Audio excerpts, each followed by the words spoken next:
Assalamu alaikum everyone. This is the interview portion of our idea generation assignment.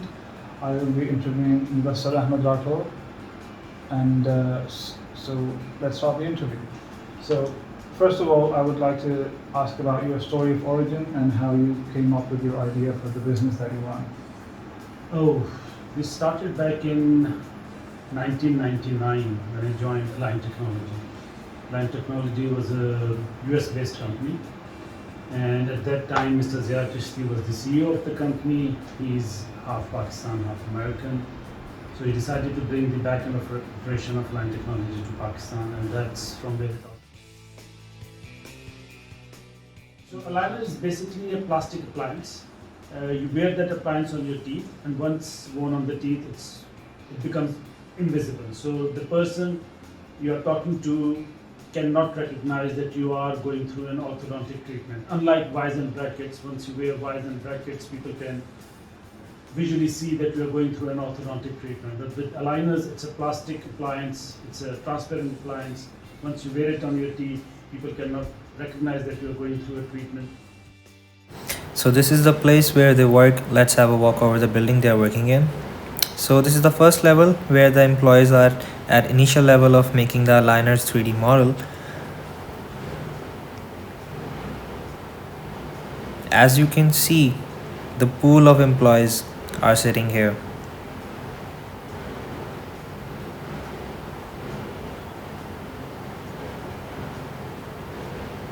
So now we are headed towards the second floor.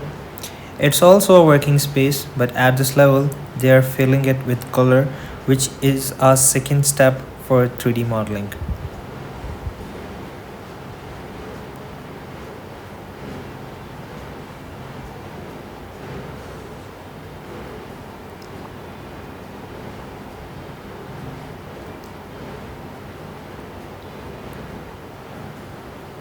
So now, let's have a look around a floor level 3.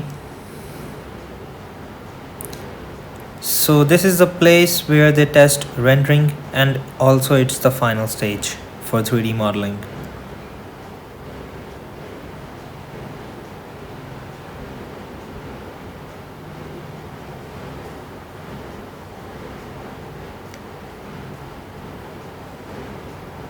So this is the place for the employees to refresh themselves. At the top, it's the cafeteria where they come for lunch.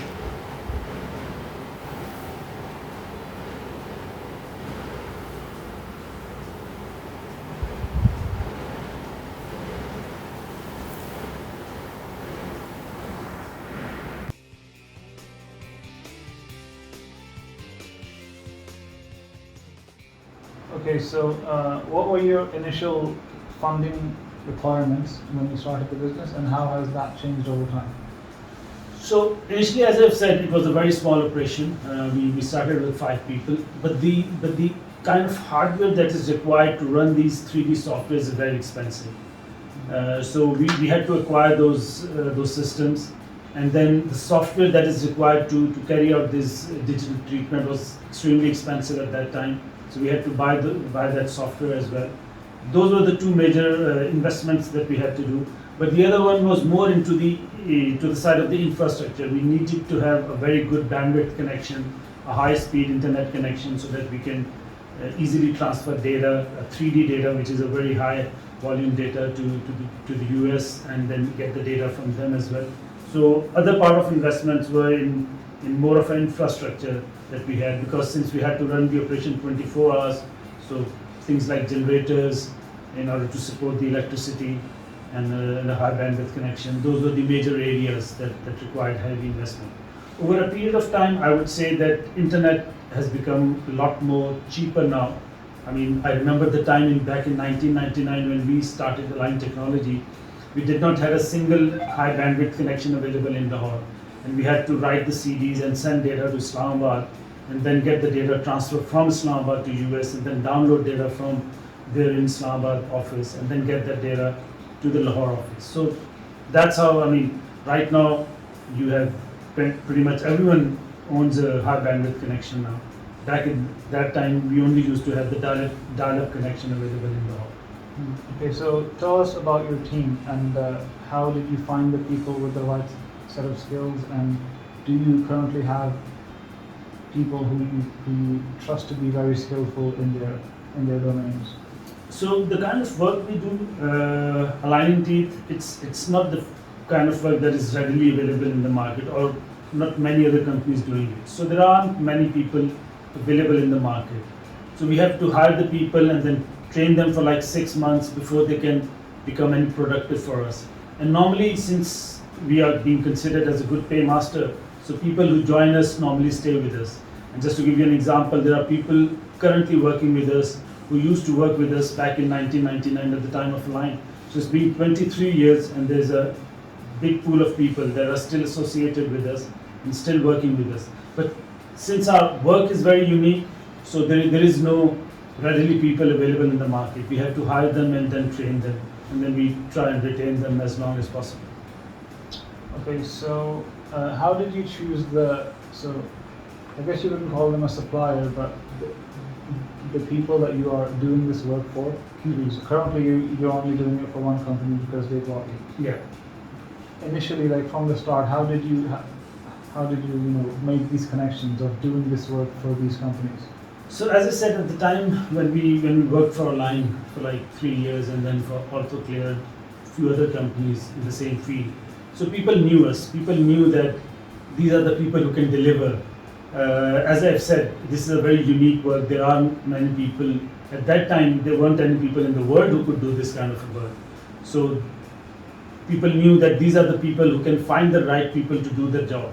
So that's why they contacted us. It was, to be really honest, completely the other way around. We didn't went out. They actually got to us, contacted us, found out our numbers, and came to Pakistan and kind of gave us the proposal that they wanted this work to be done in Pakistan.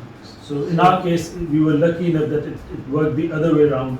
Rather than we looking for the customers, they came and hooked us up. So you started with working with Align, and that established you in the market as the premium supplier of this 3D work. 3D work, yeah. And then everyone who wanted this work to be done would then come to you. Yeah.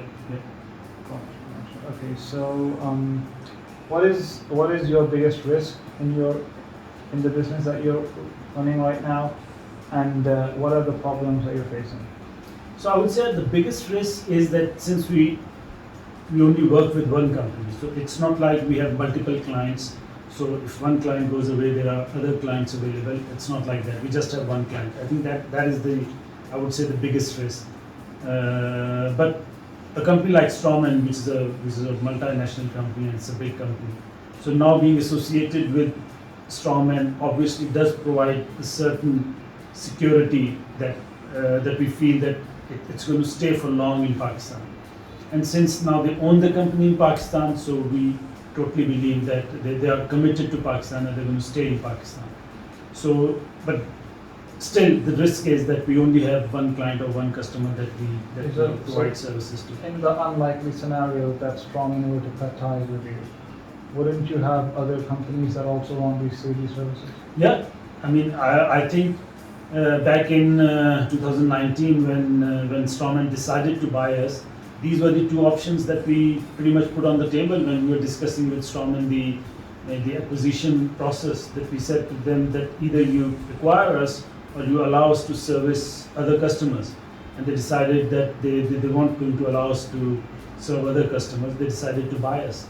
So obviously... Okay, so before 2019 you had an exclusivity contract with Straumann. It wasn't an exclusivity contract, it was just a contract that we would serve them and we could serve the others. Although we weren't serving the others, but the gate were open. And those were the gates that they decided to close at that time by acquiring us, by buying the company, that we no longer have the option of serving any other customer. Okay. So what are the lessons that you learned and that you would recommend to other people in your entrepreneurial phase? I think the biggest learning has been the people themselves, right? How you interact with the people, how you retain the people. I think when you are running a successful operation, it's very easy to kind of neglect or overlook the people who have built that organization for you. So I think it's important that once you are going through that process, once you have achieved what you wanted to, once you have become successful, you kind of realize that those are the people who have made that success possible. And you try and keep those people with you, and you just don't start thinking that, oh, it's my achievement and I have done that. It's always a teamwork. You have to have the right people at the right positions, delivering the right goods in order for your company to be successful. Okay, what is your favorite aspect of being an entrepreneur? I think the favorite aspect definitely would be the liberty, the fact that I can try different things, I can take risks, I can make my own decisions rather than be bound by someone else's decisions, be bound by that what if I do something wrong, my boss might not be happy with me. So I think the liberty of being free to take whatever decisions I want to take, I think that definitely has been the best part. Okay, so and what are your future plans with the company? Where do you? So we, as I've said, we started with 5 companies. Now there are about 500 people working for us, and we definitely would like to go further. There are plans to hire more people. So I think right now we only have one facility in Pakistan, so we plan to open up another facility. Let's see where it goes. I think we definitely would like to bring more jobs to Pakistan, and if we can do it either in this field or any other field, I would love to take up that challenge.